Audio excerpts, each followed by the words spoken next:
question when I was going through a life plan. When you are on your deathbed, what do you want? What is it that you want surrounding you? And so this has been my dream, since I really processed that.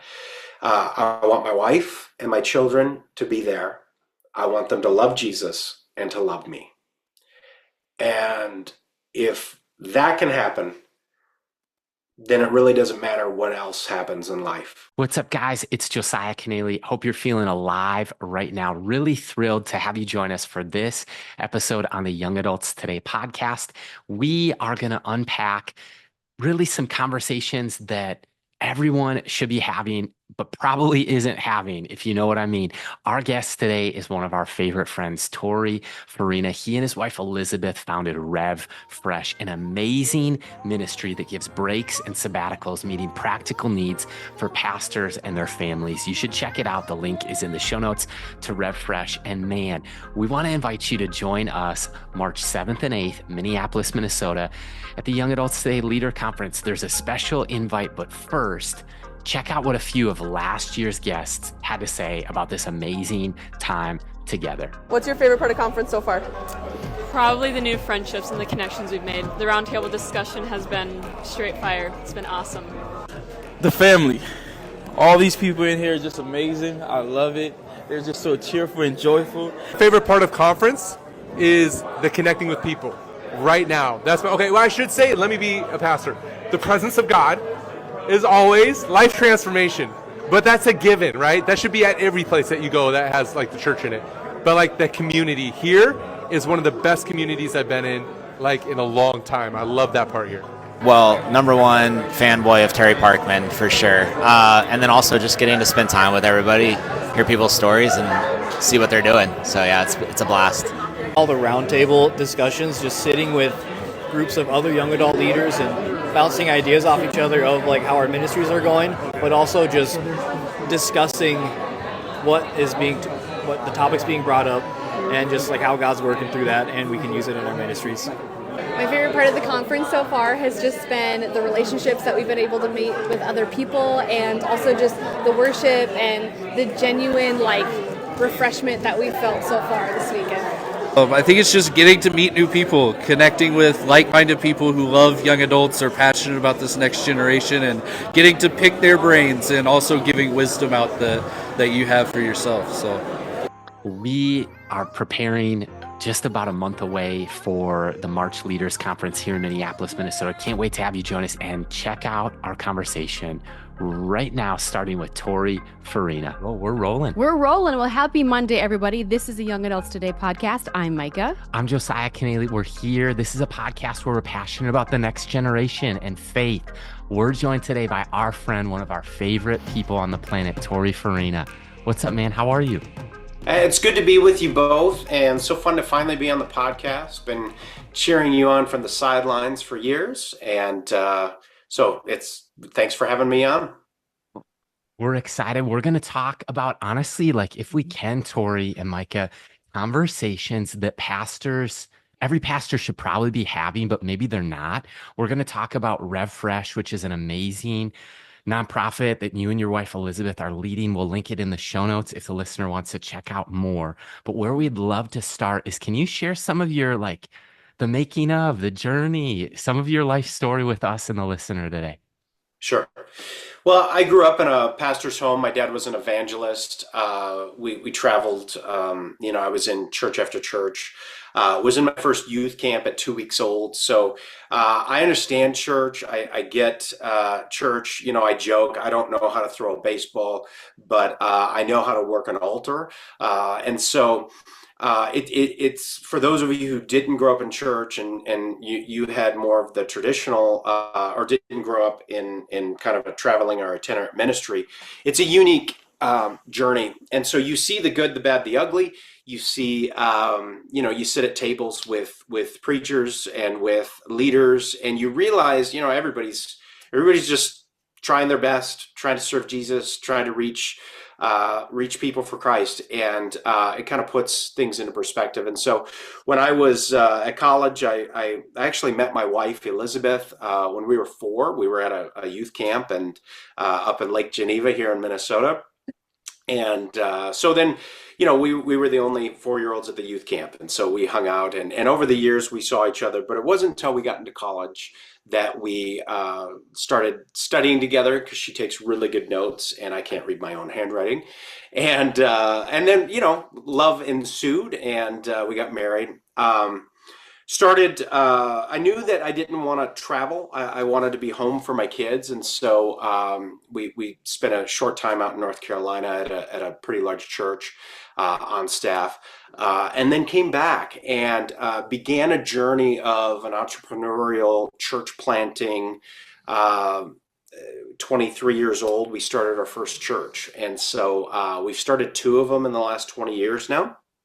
And I'm at a season in my life where we do both business and ministry. And so that's really fun and interesting. I'm no longer in the local church pastoring. I serve my local church in my local church. But what we do now is a ministry called Refresh.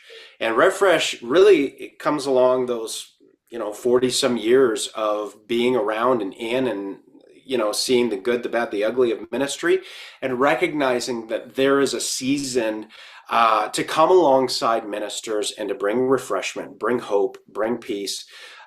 And so it took me about 13 years to figure that out. We have 2 children.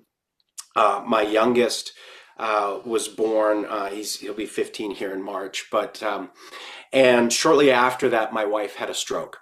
And I don't know, if, like, it's scary enough to have children, and then to have your wife go through something like that just after. And so I literally thought, like, I'm going to be a single dad. And she began to get some help. We went to Mayo. Things began to work, but we were exhausted. Our church was growing and needed a lot from us. And we just we didn't know how to do, we just didn't know that we needed rest. And so I went to my board and I said, look, either we need to step away or we need to leave the ministry.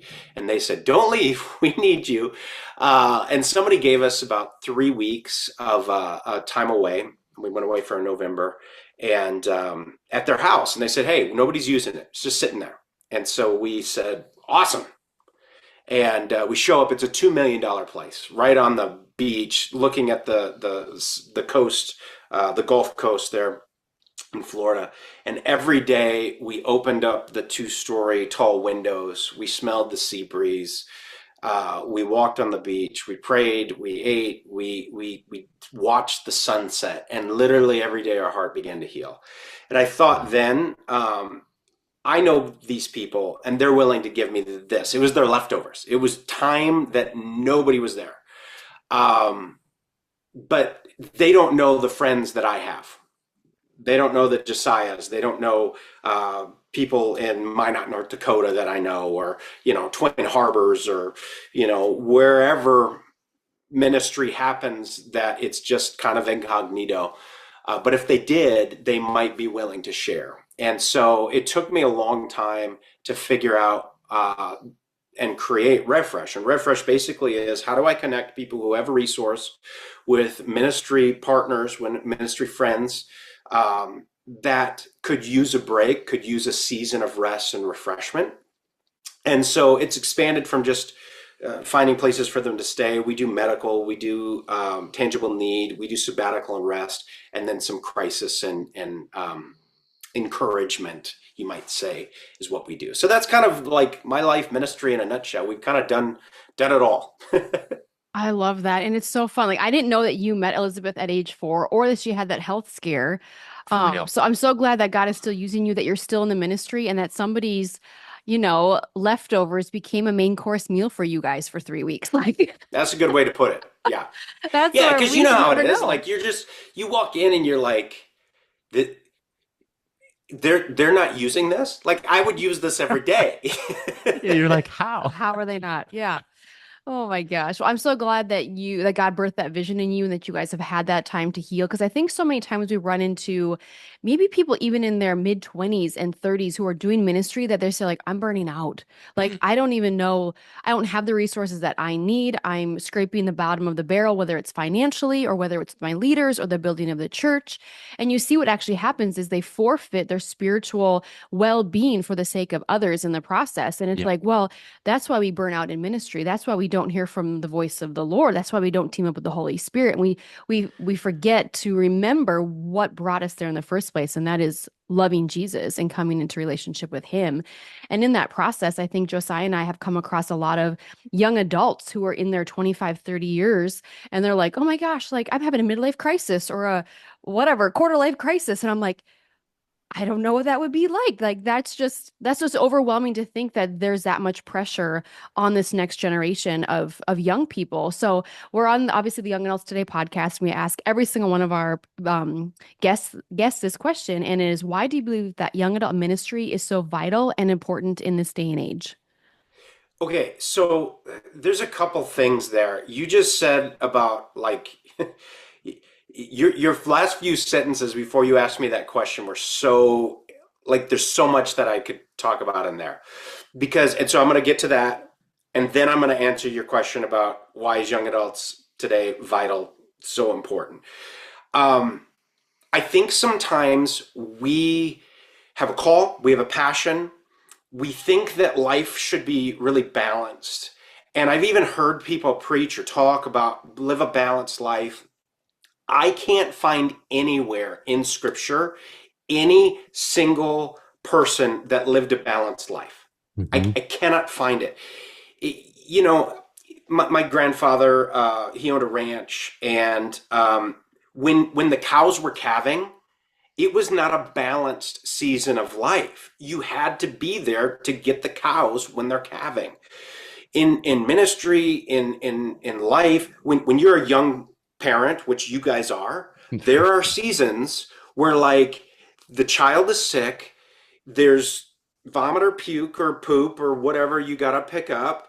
There's some job you've got to show up to, and you're both like kicking each other going, I did it last time, and you're exhausted and you're just trying to figure it out. And so I think sometimes I'm a nerd. I love rockets and all that kind of stuff. I think sometimes we have to see life as in stages, and it takes incredible inertia to create energy to go up. And especially when you're in your 20s, you're literally, now you're young, you're healthy, you should be, hopefully you are, you're vibrant. And so you take for granted that, but you also don't give yourself the room to go, yeah, we're going to expend a ton of energy. And it gets more efficient as you get older. You might look at older folks, or even in my own life, I realize in my 40s, man, it just doesn't take me as long to prep for a sermon. It doesn't take me as long to do certain things. Like there's certain things where, I've just got hours and years and all this. I've got momentum. I've got energy. It's the flywheel principle that, they talk about in business or whatever.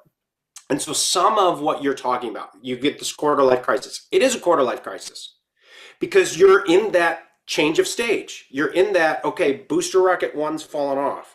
I'm adulting. I'm whatever it is. Now we're moving into booster rocket two. And at each season, you have different resources and different things. Sometimes it's energy, sometimes it's money, sometimes it's time. And it fluctuates between energy, money, time, energy, money, time. Sometimes it's relationships. And you lean on those things and you burn those things. So anyways, you get into that, and I'm like, oh, you're right. It's true. And so like literally people tell me, I feel burned out. You are. So now what are you going to do to take a step back, pause, live in that balance, listen to what the Holy Spirit's saying, recharge, refresh, get some sustenance in you, get your electrolytes off, stop living in adrenaline mode, and maybe you need to sleep a little bit. Okay, that's fine. Like use some credit card points, check into whatever you got to do. But just recognize that we need you to get to that next launch stage, this is not like, oh, life's over. No. Just starting. You're literally just in a season. Embrace it and prepare for the next. I don't know if that helps, and then we can answer your question of why young adults, but Oh my gosh, I love the rocketry imagery. Whether it's NASA or SpaceX or just different things, like I'm picturing the launch and then I don't know how clunky it would feel, but there's gotta be some motion and there's gotta be some gravity and some thrust. And so I think life sometimes is a little bit clunky when you're in a transition season or when you're bumping up against burnout. Um, and we'll come back to burnout in a second, but go there with young adult ministry. Like, why is that yeah. vital?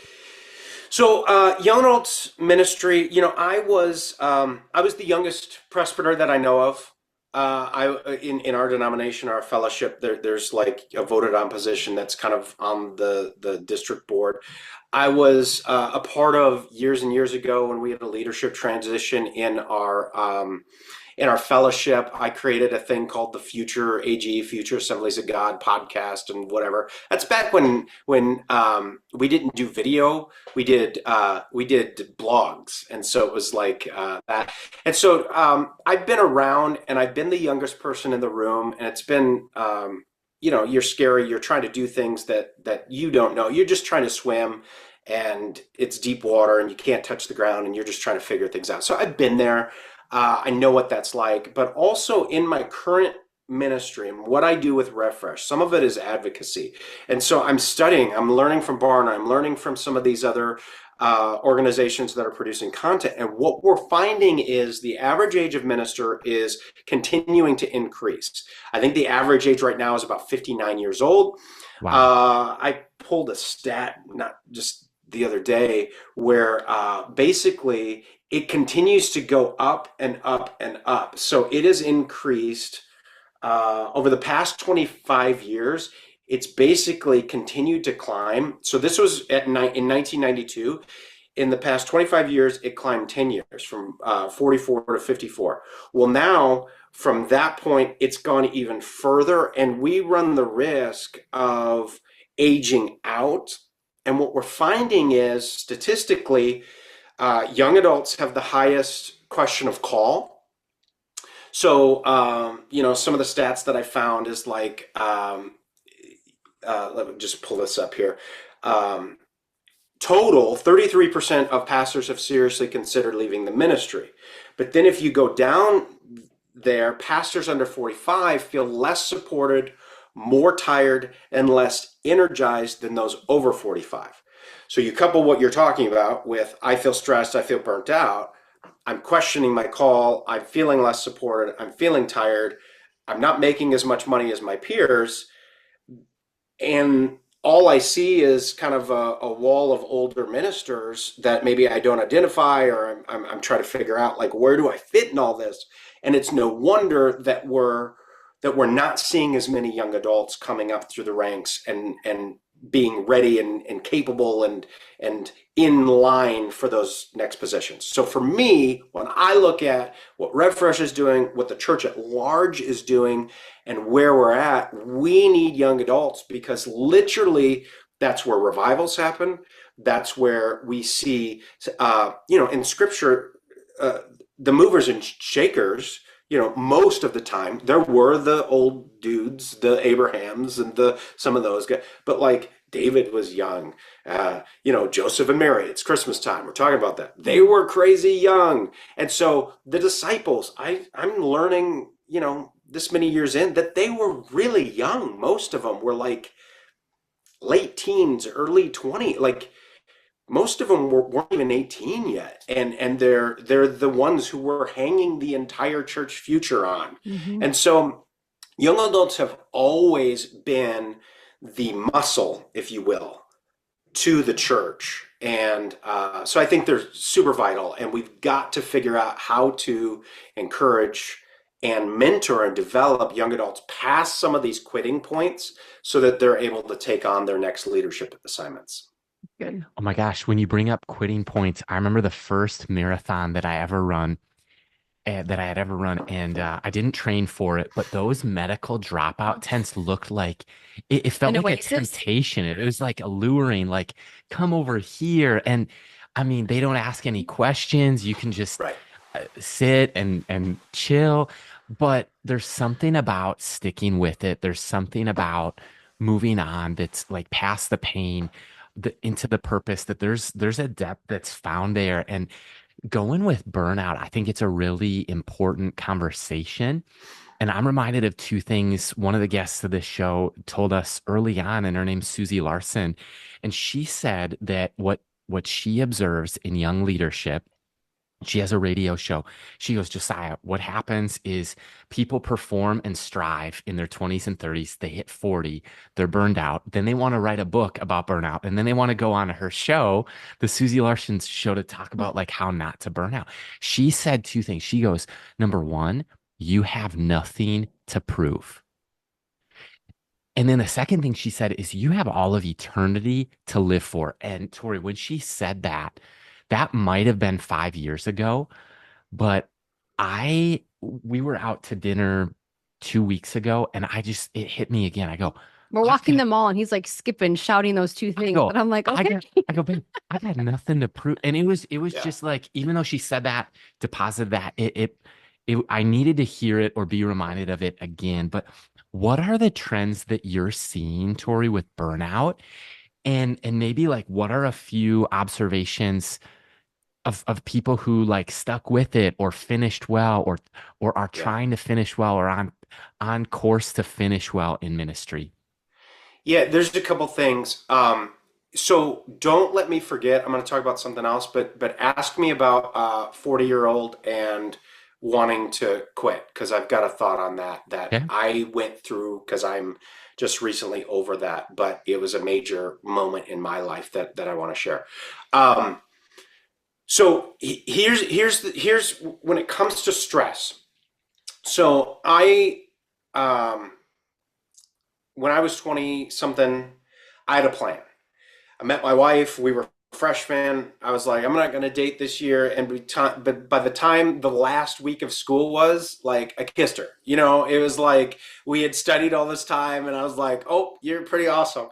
And then I began to plan in my head, like, I wasn't going to date somebody just to be flippantly dating somebody. I wanted a life partner. I wanted somebody to do life with. And so, sophomore year goes by, and then all of a sudden I'm like, wait a minute, I think I want to spend life with this person. So if I marry her my junior year, that gives us our senior year to kind of figure things out. And then by the time we graduate, we can go and we can change the world, and we can set and so literally it was like this clock of like, I've got to change the world, and this energy and this whatever. And there's something about that like, you're in your 20s, that's totally normal. You feel that you've got, as a man, your brain isn't even fully baked until you're 25. Your prefrontal cortex does not even, like, I remember the day that I was like, oh, I actually kind of feel like this weird fog thing's kind of lifted in my front of my noggin, and I can think more strategically.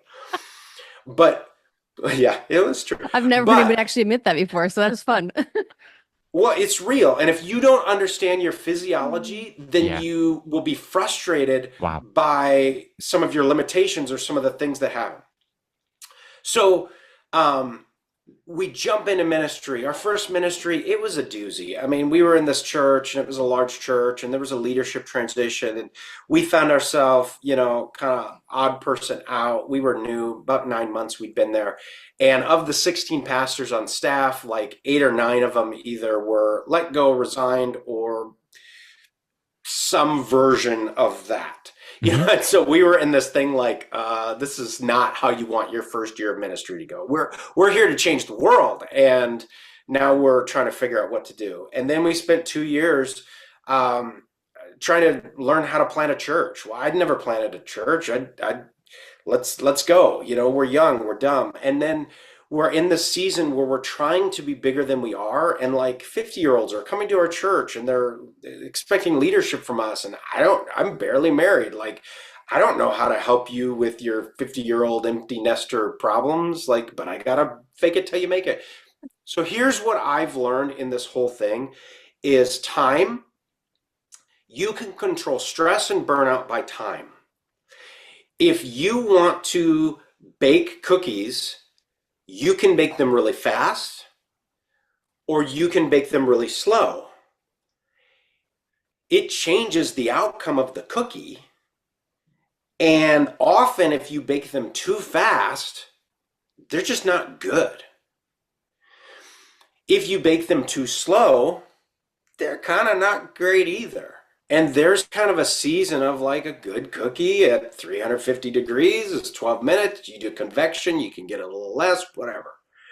But when you're talking about ministry, when you're talking about business, when you're talking about whatever, like let's say you want to launch a product or you want to launch your ministry.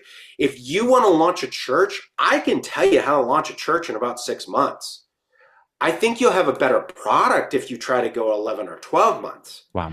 But if you really want to do it, I can tell you how to do it in 1 to 3 months. I just don't think you're going to have a good product in 1 to 3. I think 6 months is absolute minimum. And 11 to 12 is going to be like, you're going to pull out, and now you've got rhythm, and now you've got good boundaries, and now you've got, so if you're really stressed, you're like, I just feel like, well, then can you fix the time? The other thing is changing expectation. So your expectation and whether you meet that expectation, the reality of that, the difference between that expectation and what you are, that is frustration and dissonance and irritation.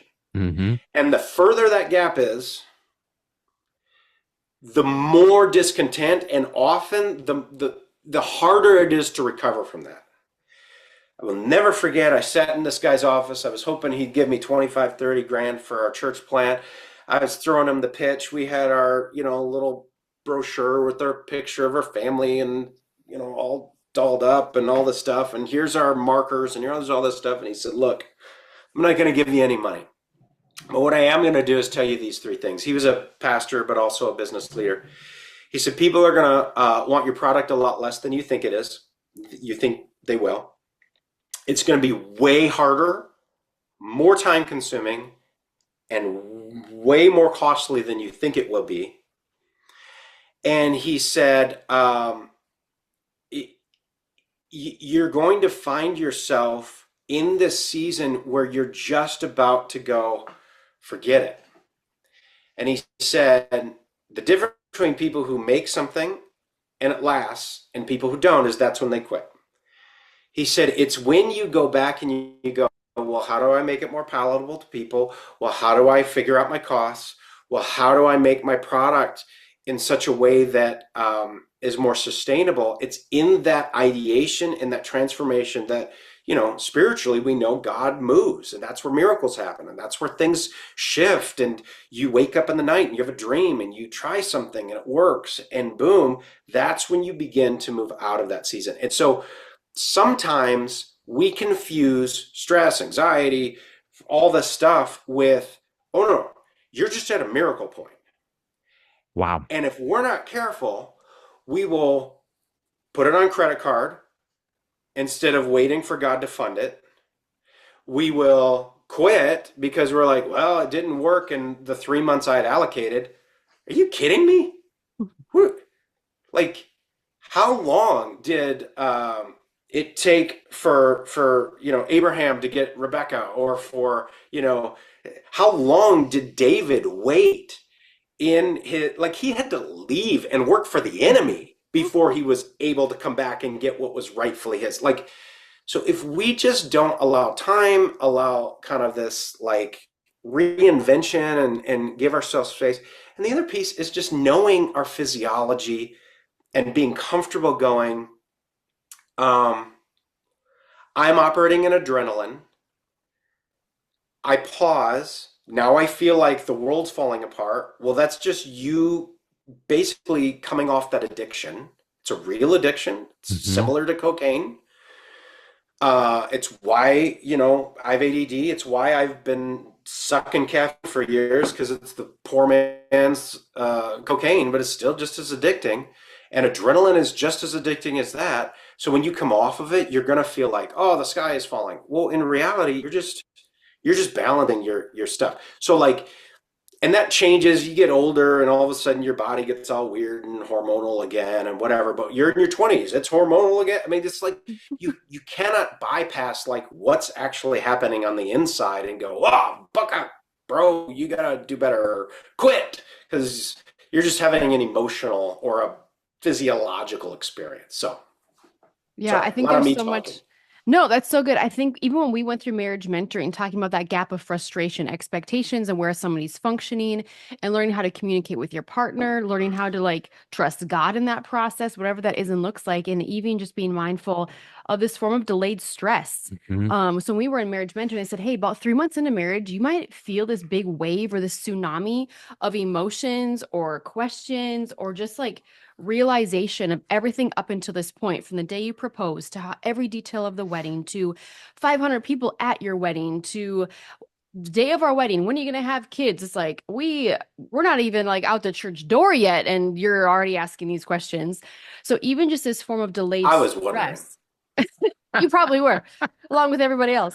But I just think that there is this form of delayed stress that we need to be mindful of our body and listen to our body. Like when there is stress, when there is fatigue, when there is anxiety, when there are hormonal changes, when there are all these different things, it's our body's way of warning us.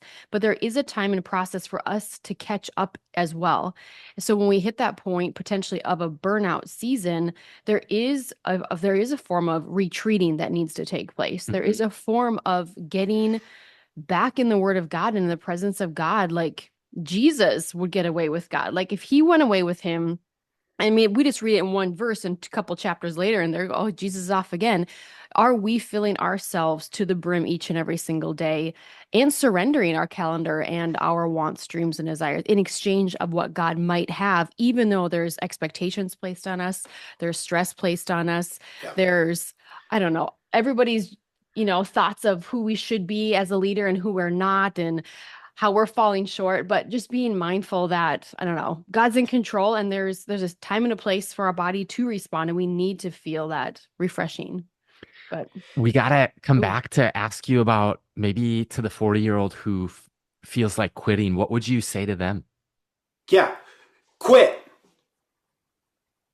Here's the thing. If you study, and they call it a midlife crisis, and people do it unconstructively, right? You'll see them, and they'll all of a sudden they'll quit their family, and they'll go buy a sports car, and they'll start dating somebody that looks like their daughter, and you're like, what is wrong with you? Okay, that is unconstructive quitting. That is like sinful, indulgent, and like and you go like, what is wrong with you? But you will find, if you study leadership, if you study people, one of my favorite case studies is Walt Disney. Walt Disney, he had been making cartoons. He had been through World War II. He goes through the season where he's basically making propaganda. And the only way that Walt Disney can make it financially is by producing movies for the federal government. And so there's all these kind of wacky cartoons with Daffy Duck is on a battleship and all this stuff. And he is so burned out. Then there's this crisis in his company where they start to unionize, and he feels betrayed and he feels frustrated. And do you know what Walt starts doing? He turns one of the sound stages in Burbank into a train platform, and he makes like a 1/3 model of an actual working steam engine, and he starts building his own train. And literally that soundstage becomes where he's like this big old grown man with this cool mustache and his cigarette, riding his little train, like little miniaturized, like it looked like a toddler, like it's weird. And then he goes, hey, what if we made a miniaturized version of this kind of like train thing, like make it real small, but really dig it out, and we'll send it on tour, and people can go and they can file in and they can look at this train like scene set up, and then that sparks Walt Disneyland. Mm-hmm. Let me make an adult version of that. So you can look at that and go, wow, look at Walt Disney. But Disneyland was such a radical departure from making movies. Yeah. And so then he creates the Imagineers. He does the World's Fair in like 70 something, where he's creating, a bunch of these large scale experience things. And he begins to go, like, most of these amusement parks are garbage. They're dirty. They're disgusting. So not only am I going to create this this micro version that I've been playing with because I'm in a crisis. I don't want to do what I'm doing. I feel burned out. I feel stressed. I've just come off the war. I'm tired. I'm frustrated. And all I want to do is play with my train. It turns into Disneyland, which then gives him the energy to go into Disney World. And so if you've ever walked in, I was just there a few months ago to Disneyland, and you go under this, there's this kind of this berm thing, and the train is right there, because that's like, remember where we came from. They say it's the mouse, but it's that train that turned Disneyland into what it was. And you go into this magical world, and then it's the downtown, and everything's perfect, and all the uniforms and all that. So I tell you that story because if you analyze these things, so I was a pastor. For 20 some years, I was a pastor. I know how to preach. I know how to lead. I know how to break open locks when the water froze them because we're trying to be portable and all this stuff. And yet I struggled with, but I feel like God is challenging me to make a change and to move into something else. But my identity is pastor. That's what I know. But now I'm going to become this kind of pseudo business entrepreneur, make money so that I can do ministry and serve people and be a ministry leader of my own nonprofit, but it's totally different than what I was doing. And so there are seasons in life, and I actually think that like you can do this periodically and more often. Sorry, the joys of working at home, right? We all understand this. I actually think that we can do this more often where we reinvent and recalibrate. I'm just going to pause so you can cut this out. You're good. Hey, Wilbur, come here.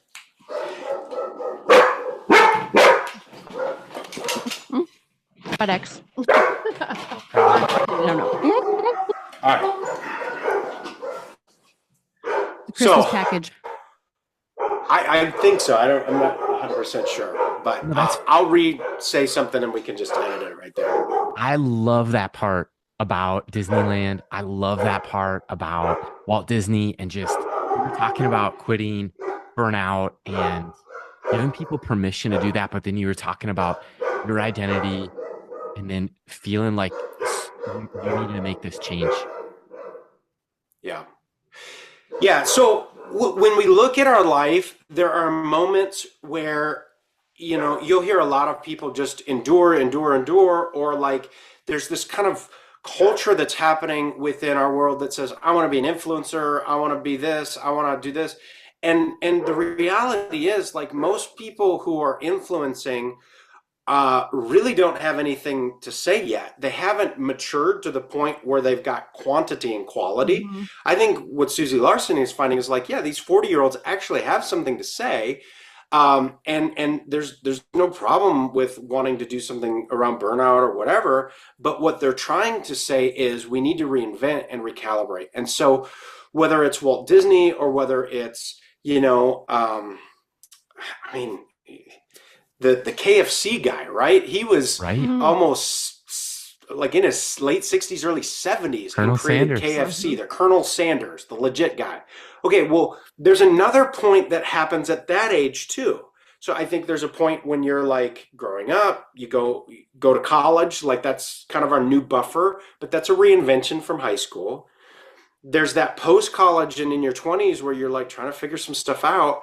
Then you just have these moments of reset, and either you quit and you reinvent, do it constructively, like get around some leaders, get around some people and go, what is constructive? We talked, Josiah. You said, I'm doing this. I'm working in the church. I'm doing Chi Alpha. I think I've got this thing in my heart. And I was like, go for it. But just recognize, like, it's going to be scary. It's going to be whatever. And like, you've proven that. What are you, 2 years in now? Like 2.5, but I remember that lunch, and there was some fear and trembling. There was some nerves there, but I remember it was at Cantina Laredo at Mall of America, and it was one of those moments where you need people who have made changes. You need people speaking into your life that can tell you, like, no, you're off, or no, this is like, it's kind of like the whole time you're talking, I think of farming. Like my grandfather was a farmer, and you can try to fight the seasons of rain. You can try to fight the harvest, but you're going to be really frustrated, to your point, really exhausted. Or you can go, you know what? Today it's raining and I'm not going to fight that. But oh, it's harvest. Okay, we got to plow. Okay, we've got to plant. Like there's kind of these cycles and seasons that if we recognize how natural and normal maybe a quarter life crisis is, a midlife crisis, or burnout, and they go, this might not be anything sinful. Address it if it is. This might not be anything to do with ethics or morality. This could actually be, to your point, of physiology or emotions or mental health or spiritual health. Like it might be more normal or more okay than don't freak yourself out in the process. Right. Yeah. I mean, you've just come from kids. I think most of your kids are out of diapers now, right? Is that true? Oh, yeah. Yep. That is a major change in a married couple's life. It's a big deal. Mm-hmm. And you will find rhythms and changes every time you think, okay, we got this. Your kids will need different things. It'll be a different season. It'll be a different thing. That's parenting. In work, in life, you have these moments and these changes. There are two books that I think are probably worth looking at. One is Mark Buchanan wrote a couple books related to rest. One of them, I think, is The Rhythm of the Soul. There's The Rest of God, and then I think there's one called or Seasons or something, where he talks about the different seasons, and he talks about his ministry and how like you shouldn't plant in winter. Winter is when you do your repairing and whatever, but you plant in spring and in summer. Summer reflects heaven, and summer is beautiful, and summer is this foretaste of what, and so it's like harvest is just, man, things are good, things are easy, this is amazing. And then fall is just work, just drive, just push before winter comes. So that's a good one. Mark Buchanan's one of my favorite authors related to this stuff. The other one is one that's a business book, but I think has a lot of just helpful, relatable things, and it's been around forever. The Next Level, I think is what it's called. It's an old, you can probably find it for like $5-6 on Amazon or whatever, but it talks about this S curve. And in corporate, in business terms, the S curve is what we've been talking about. And so the S curve works in a business where you go, you kind of have this drop. And then, if you're on a roller coaster, it's that like, you're locked in and the and that's when things are really going well. You feel like, man, we're setting it on fire. Like when we were in the church world, it would be like we'd throw out a mailer and 50 families would show up and they'd stay, and like you do a Christmas offering and people gave, or it just didn't matter what I said and preached. It was like people got saved and it was amazing and like life's good and things are going. And then you hit the whoa, and it's this crisis. The things that were working aren't working. And what do we do? And the sky's falling. And here's what happened. In order to get to the next S curve, you've got to reinvent, and something needs to change. Okay, so that's the leadership concept and lesson. But in life and ministry, if we don't make the leap to the next track, then we reproduce and we just go back to what we know. And so you see this in life and ministry and whatever, and people, if you don't reinvent about every so many years, every so many seasons, whatever, you will just keep repeating and go to your glory days, and then you'll be frustrated. Well, why didn't it work? And so sometimes you go into a church and it's like, man, this is locked in 15, 20 years ago. That's because that's when the pastor had his best days. Or sometimes you'll look at people and you go, why are they wearing the same stuff? Why do they have the same hairdo? Yeah. Why are I they? just thought that. I mean, why don't they look like Josiah? He changes it. Do it. So anyways, that's a leadership book, but it also has some practical help. Well, I think that brings into so many different things. Like I've been in churches exactly what you're saying right there, where you're like, why are they still playing music from like 1998? I was at camp. I can tell you exactly where I was when I sang this song. You know what I mean? Like it's those types of things. And it might be fear attached, or like the best days, the prime days of life, whatever it is. But what conversations should like every pastor be having right now, but they probably aren't? Like even just talking, whether it's S curve, whether it's burnout, whether it's young adult ministry, like anything under the sun, like what should pastors be talking about? What conversations should they be having, but maybe aren't? Yeah. So this is a good one. There's a reverse mentoring and a mentoring conversation here. So most pastors get to a stage where nobody, maybe their family, because they're ruthless, right? You get behind closed doors and you're like, Dad, why did you say robust 10 times in your message? You know, your kids are be honest with you, but like most of the time the staff isn't saying that. Most of the time pastors get to a place, or leaders get to a place, or business leaders get to a place where they're not inviting feedback, and so nobody's giving them feedback. Well, I mean, you're the boss, you're the pastor, you're the sometimes I deal with this myself where I'm like, I could help you. My wife does fundraising or whatever, and so we go to an event and they do some things, and we're sitting there, and they're like, you know, if they would just ask, like we could help them with a couple of these things, but nobody's asking, so we're not gonna give our gift if nobody's asking for a gift, because then it just sounds like know-it-all and kind of whatever. But so there's the questions as a young adult where I think you go, who in my life is a mentor that can speak into? And Josiah is very good at that. I'm assuming, Micah, you are too. I just haven't had as many conversations as I had with Josiah. So we just need to have you hang out with us with more. That's right. But Josiah is really good at that. He always asks questions. What should I be learning? What should I be doing? What should I be? And so there's that collab. But as a mentor in Josiah's life, I'm not always asking Josiah the same question, but I have to have people in my life that are able to give me feedback. Otherwise,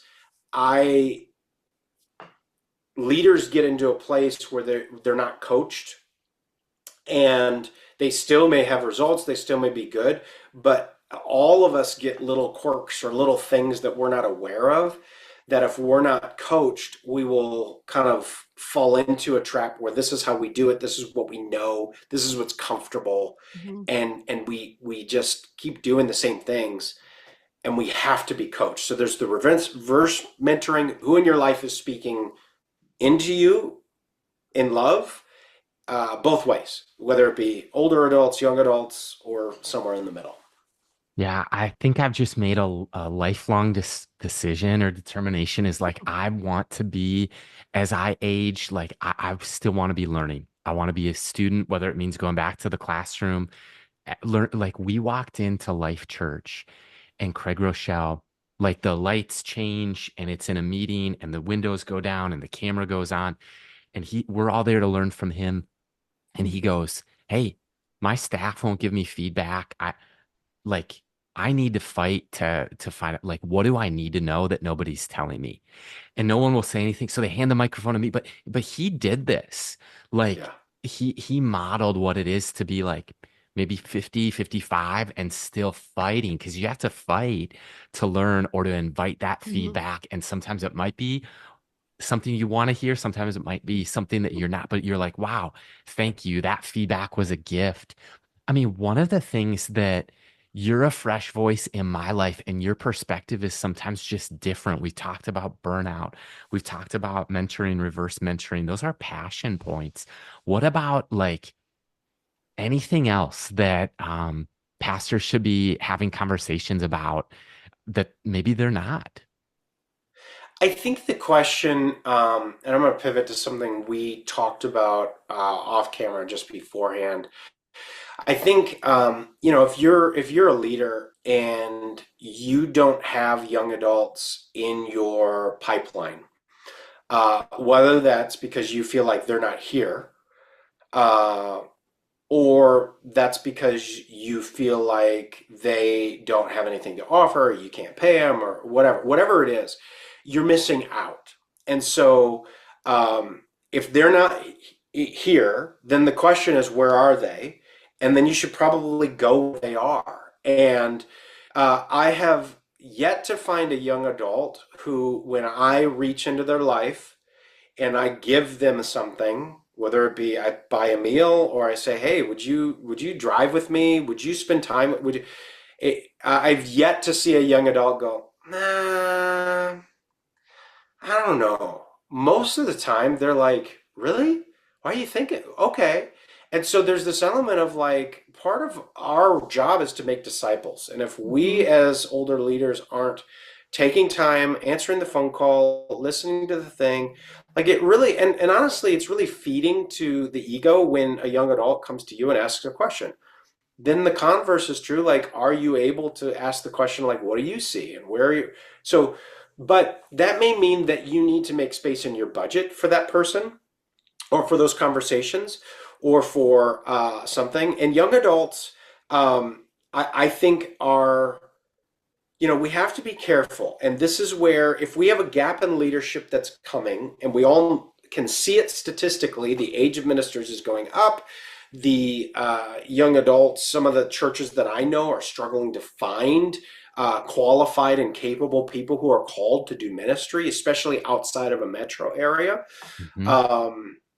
Even smaller churches that are looking for leaders. And so some of this is for young adults. Like, there are opportunities for you that may not be in glamorous positions, but will give you quality experiences that will help you to be ready for the next level. And so sometimes young adults, I feel, this is my observation, are not taking the risk to be in the flow of, they may want to be like the third string bass player at a larger church instead of, because maybe they'll get on an album or maybe they'll whatever, and they're cool and they dress cool, versus like you could be the main worship leader at this other church where like you're setting vision, you're leading, you're creating culture, you're able to like speak into things that the other people your age that are just kind of floating out there, just hanging around, drafting off of something bigger,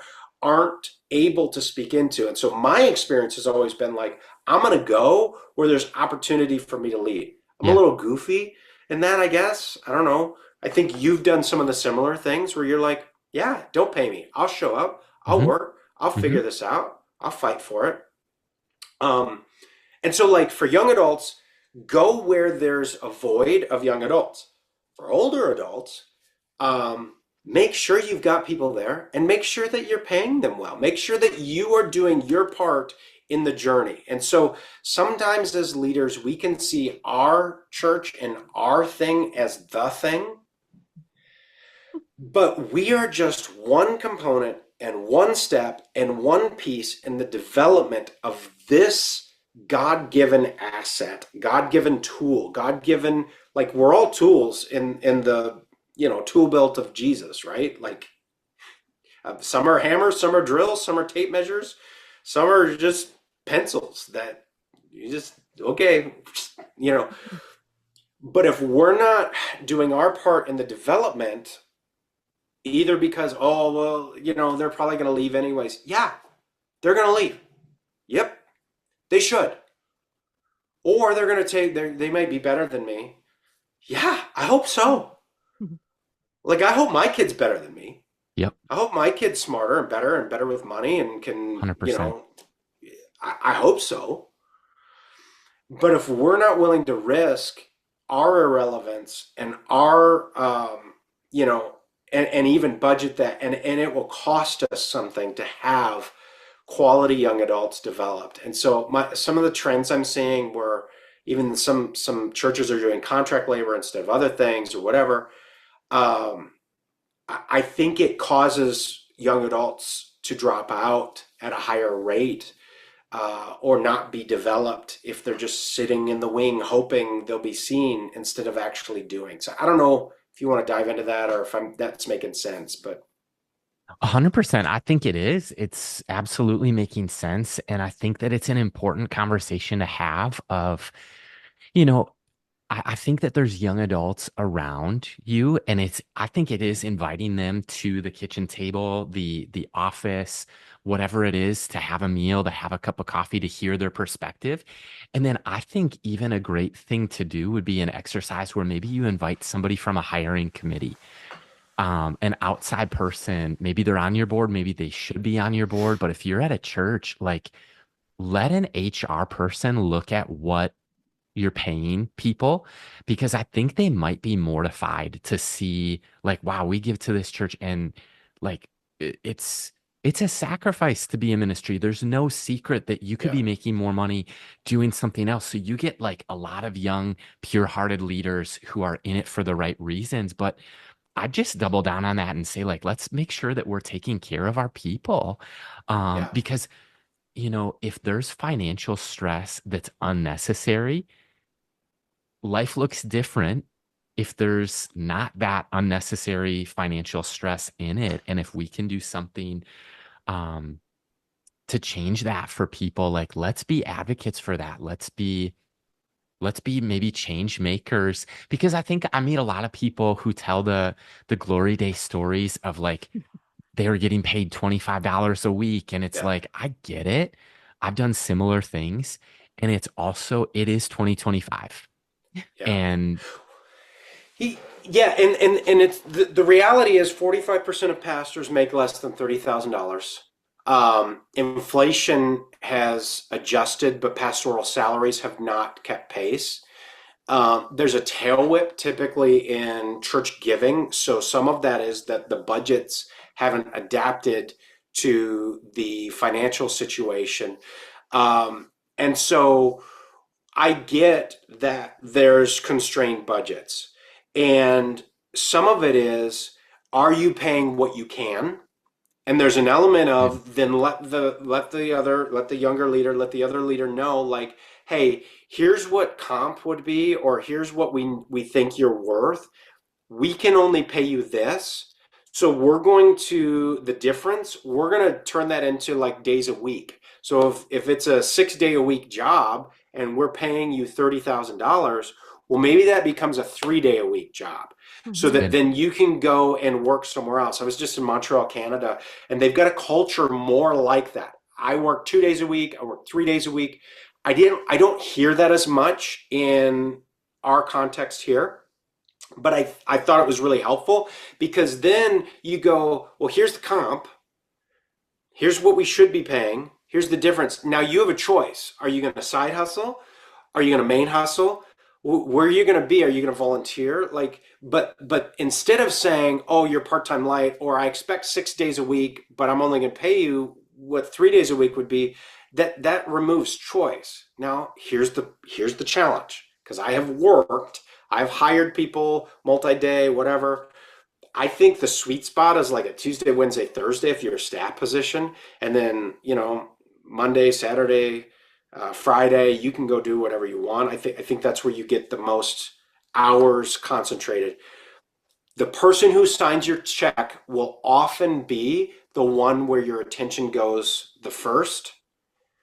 And there's a tension there that will always be that you just have to manage in this world of finance. And so that's where that missional mindset is. I work here so I can do the ministry. so good. Versus I work here and I do the ministry on the side. And if the ministry is always on the side, then it's never going to be as vibrant and as full as it could be, even if the ministry is a part-time thing. Paul talks about this, where he's like, hey, you should pay your people. I don't need to get paid because like I make tents and I do pretty good on my own, the Apostle Paul. And so like I have this luxury and it's really cool that I don't have to get paid. Well, that's Paul's choice. But he's saying the worker's worth his wage. Yeah. And we need to make sure that we are paying to our capacity, not paying related to like, can I get them cheap? Yep. Yeah. And that's a deep conversation. It's a budget conversation. That's a board conversation, but we have to love the next generation and recognize their role in the future of our church. And that's a values conversation. Definitely. I love that. And speaking of what values, our listener values the last 5 minutes of every podcast that we have. So we are going to take the next 5 minutes, 5 questions. And are you up for the challenge, Tory? You know what? I live for challenge. Okay. Probably not gonna do a marathon with you, Josiah. So if that's one of them, I'm out. I fail. So a marathon's out, but question 1, what's a hobby that you're in on? So I was talking to my kids about this, and I love to travel, love to look at and go to new cities and that sort of thing. But honestly, I'm at a season where like I really am wanting to be into whatever my kids are into. So honestly, right now, I'm trying to figure out Black Ops 6, and because I want to play to a level that my son wants to play. And so we're split screening, and I have beaten him a couple times, which is really fun. Oh, That's amazing. way to go. Yeah. All right, question And number that's 2. hard. That's hard. Question 2. What is one of your goals of 2025? So professionally, personally, all of Doesn't it. matter. You choose. Yeah. So this year, I need to lose a little weight, get a little healthier, and so one of my goals is, trimming the old waistline. Uh, I've had a goal of doing a pull up. It's been a long goal, and I'm really close. I haven't tried in a while, but if I lost 25 pounds, I would do it. But I've been working towards that. That was like last year's goal. Professionally, we're at a season in our ministry where we're working on funding, and I've got I want to double our fundraising from our budget of last year, and it's a goal that we need to meet, and so that's exploring and understanding grants and finding other donors and that sort of thing. But it's a challenge for me that we've set out. So awesome. We're believing with you for a year, a double portion. I believe that. Yeah. And we're joining our faith with yours. What about if you could ask Micah and I anything, any question? It keeps us on our toes. We never know what this is going to be. So it's your chance to be the host. Yeah. If I could ask you any question, I feel like I've asked you all the deep questions. Yeah, I think some of it, I'm always going back to like, how are you guys carving out time for you? And so I know that you guys do some, your kids are young, homeschooled, some of those other things. So like, how are you getting away, just the two of you, and carving out time for you? I think one of the ways that we've done probably for, I don't know, 7 years of being married is every Thursday is a date night for us. So we take 4 hours. We have childcare. So that's where we invest in ourselves, and we try not to talk about ministry or our children, even though those can be two natural gravitating conversations. So I would say that's definitely one of those things we do. And then, man, I'd say goal for us. We're actually the recipient of a Rev Fresh trip, and the countdown's on in a few days, honestly. Yeah. In January. So excited about that as a family. But I'd say a 2025 goal is for Micah and I, if it's a weekend getaway, like I'm challenged now to like pick the dates, block it out on the calendar, and make time for us. Yeah, and I think I brought that up to you guys this last year and just said, hey, where's the season that you can build in that fallowness that we're not going to plant and we're not going to plow. We're going to kind of allow for some space. And so that was kind of some of the conversations we've had this last year. So good. What about Tory? If you could say your dream in a sentence, what's your dream in a sentence? A number of years ago, I was asked this question when I was going through a life plan. When you are on your deathbed, what do you want? What is it that you want surrounding you? And so this has been my dream, since I really processed that. I want my wife and my children to be there. I want them to love Jesus and to love me. And if that can happen, then it really doesn't matter what else happens in life. If they can love Jesus and love me, then I think I've been a good dad and husband, and they will meet me on the other side in eternity. And that's what matters. That's right. All right. Last and final question. If you could leave the listener with one piece of encouragement, what would you want to leave them with today? Oh, one piece of encouragement. You've got this. Whatever season you're going through, God wants you to be successful more than you do. He's got more resources than you can even dream up. And you have what you need to accomplish this season's task. I think we talked about, like, is it realistic? Is there an expectation that you're putting on yourself that's beyond what other people are putting in? There's all that stuff, but at the end of the day, like, God wants you to do great things for his kingdom. And so if you follow Jesus, if you take risks, if you try new things, and if you risk failure, you're gonna make it. You're gonna do great things. And at the end of the day, who in your life do you want to be standing around your bed and just say, these are the people that I'm going to spend the primary force of my life in, and then the rest of it, well, that's it'll sort itself out. You'll figure it out. Oh my gosh, what a note to leave us with, the listener.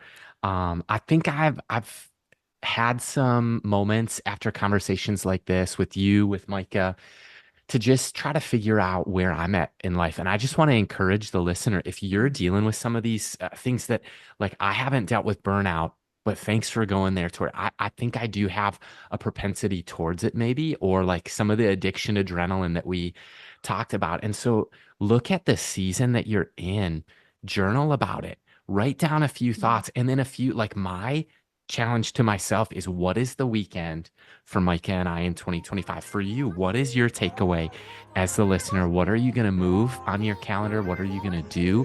Or here's a wild one. What are you going to stop doing or say no to? Sure. Be free, be released. But Tori, we love you. We appreciate you. Thank you for this conversation. Well, it was a joy. Thanks for having me. Well, thanks again. This is the Young Adults Today podcast. Hey, everybody, this is Micah with Young Adults Today. Just a couple reminders, as well as we have a March event. March 7th and 8th is our leadership conference. That's for people leading 18 to 30-year-olds, whether you're a volunteer, whether you're a pastor, or whether you're just passionate about young adults at large. We'd love to see you there. It's one small step for man. Neil Armstrong sets foot on the moon. One giant leap for mankind. Sometimes one small step can lead to a giant leap. If you have a call to change the world for Christ, GFA World invites you to their ministry apprenticeship program. Take one small step. Log on to gfa.org/apprenticeship. Go to gfa.org/apprenticeship.